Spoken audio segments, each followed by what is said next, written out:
Hey guys, welcome to my YouTube channel once again. आज हम पढ़ेंगे एंटरप्रेन्योरशिप डेवलपमेंट के बारे में। सो लेट्स start.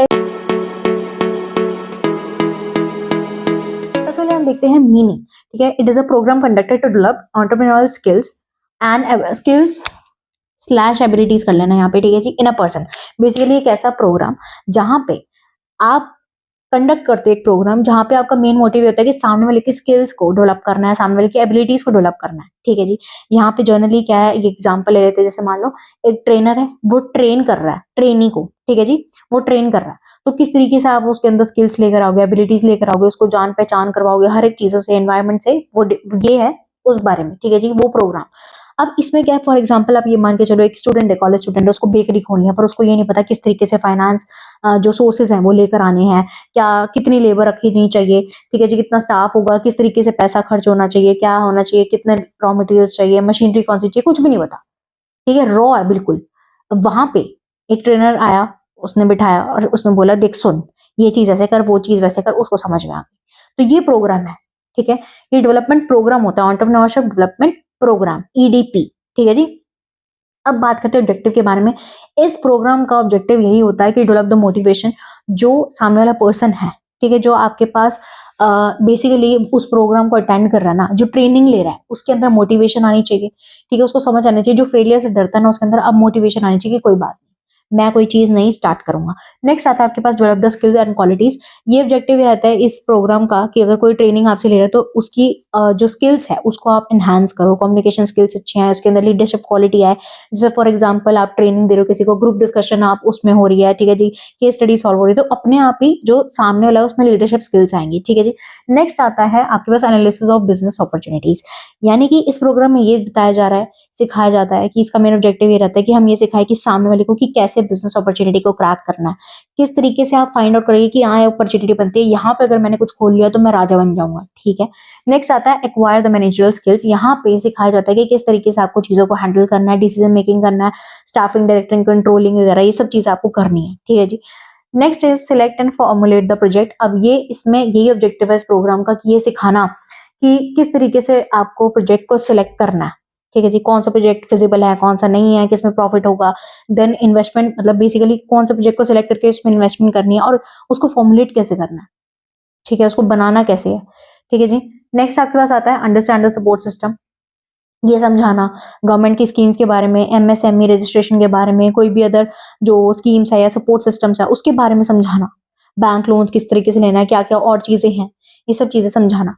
Next and last is develop the technical skills. Technical skills मतलब कि जो आप ये कह सकते हो टेक्निकल असिस्टेंस बनाना, कि किस तरीके से आपको, जैसे मान लो फॉर एग्जाम्पल कंप्यूटर पे काम करना है। ठीक है जी, सॉफ्टवेयर हार्डवेयर ये वो हर चीज समझाना कि आपके अंदर कौन कौन से स्किल्स होने चाहिए।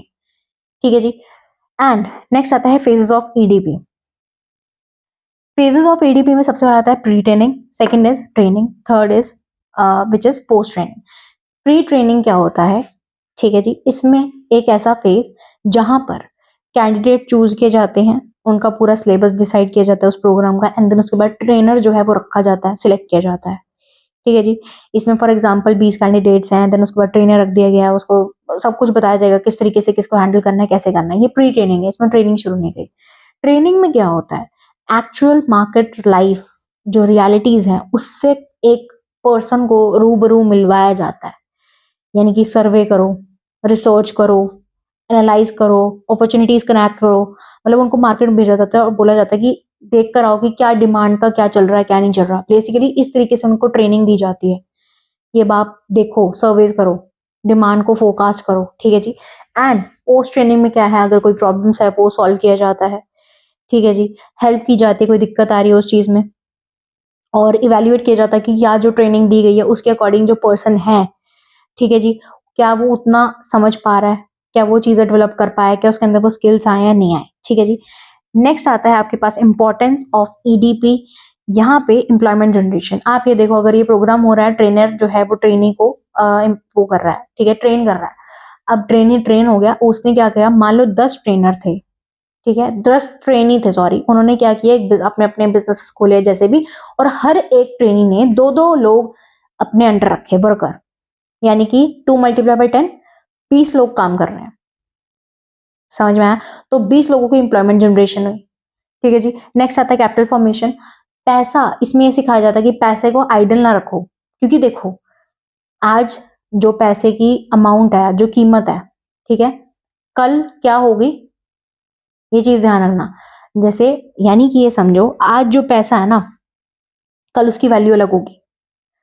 आज जो चीज, मान लो आज से 15 साल पहले आप 10 रुपए में 2 चीज खरीदते थे, तो आज आप एक चीज खरीद रहे हो, नोट आपको 10 रुपए का ही दिखेगा। इसी तरीके से पैसे को आइडल रखने में कोई फायदा नहीं है। पैसे को इन्वेस्टमेंट करो, इन्वेस्टमेंट से आगे डबल इन्वेस्टमेंट होती रहती है, आगे आगे आगे पैसा जो है बूम करता रहता है बेसिकली। तो यहाँ पे ये सिखाया जा रहा है कि इंपॉर्टेंस ये है कि जब आप पैसा लगाते हो, अगर आप एंटरप्रेन्योरशिप एक अपना बिजनेस लेकर आ रहे हो, अपनी सेविंग्स को इन्वेस्टमेंट में कन्वर्ट कर रहे हो, तो कहीं ना कहीं आपको बहुत ज्यादा फायदा होता है, कैपिटल फॉर्मेशन होती है, ठीक है जी। जीडीपी ग्रोथ, मतलब जीडीपी बढ़ती है हमारी इकोनॉमी की भी। नेक्स्ट आता है हमारे पास बैलेंस रीजन डेवलपमेंट। इसमें बेसिकली ये इंपॉर्टेंस है कि जो नए नए एंटरप्रेन्योर्स हैं आजकल, वो क्या कर रहे हैं कि बैकवर्ड एरियाज में भी आ रहे हैं, ठीक है जी। उनको एक तो सब्सिडीज भी मिल रही है, साथ साथ ये भी फायदा है, प्लस ये है कि वो उन लोगों को भी साथ में अट्रैक्ट करना चाहते हैं अपने साथ, उन लोगों को जोड़ना चाहते हैं जो लोग असेस नहीं कर पाते, लाइक विलेज एरियाज में, ठीक है जी। तो यहाँ पे रीजनल डेवलपमेंट भी हो रही है, क्योंकि बहुत सारे एंटरप्राइजेस जो है वो आजकल बैकवर्ड एरियाज में भी खुल रहे हैं। नेक्स्ट हमारे पास आता है improve the standard of living. Obvious सी बात है, एम्प्लॉयमेंट जनरेशन हो रही है, पैसा आ रहा है, स्टडी, एजुकेशन, हर चीज बढ़ती जा रही है, तो स्टैंडर्ड ऑफ लिविंग जो है लोगों का अच्छा होता जा रहा है। लोग पहले काम नहीं कर रहे थे, ठीक है जी, काम करने को जॉब्स नहीं थी। अब जितने एंटरप्रेन्योर आएंगे उतनी जॉब्स क्रिएट होंगी, जॉब क्रिएट होगी तो आपके घर में पैसा आएगा, आपकी लिविंग बढ़ेगी, मतलब स्टैंडर्ड ऑफ लिविंग बढ़ेगा। नेक्स्ट आपके पास आता है इनोवेशन एंड टेक्नोलॉजी। अगर नए नए एंटरप्रेन्योर्स आ रहे हैं, नए नए ठीक है इनोवेशन लेकर आ रहे हैं, टेक्नोलॉजीज लेकर आ रहे हैं, जैसे कि इको फ्रेंडली पैकेजिंग या कुछ भी, ठीक है जी। तो यहाँ पे जब नए नए एंटरप्रेन्योरशिप आते हैं बाय आफ्टर ट्रेनिंग, तो यहाँ पे इनोवेशन के चांसेस बहुत ज्यादा होते हैं। इनोवेशन होती है तो हमारी इकोनॉमी भी जो है डेवलप करती है। Next and last is export promotion. यहाँ पे एक्सपोर्ट प्रमोशन भी होता है, क्योंकि नए नए एंटरप्रेन्योर्स आ रहे हैं, ठीक है जी, वो अपना जो है जो भी अपना प्रोडक्शन कर रहे हैं, ठीक है, उसको एक्सपोर्ट भी कर रहे हैं। एक्सपोर्ट कर रहे हैं तो वहां का मतलब जो सामने वाली कंट्री का भी हमारे पास पैसा आ रहा है, पैसा आ रहा है तो फिर तो है हम राजा। समझ में आ रही है? तो आई होप आपको अच्छे से समझ में आया होगा, एंड कोई भी प्रॉब्लम हो तो comment me down. And I hope आपको वीडियो बहुत अच्छी लगी होगी। Like share subscribe my channel. जय श्री राम।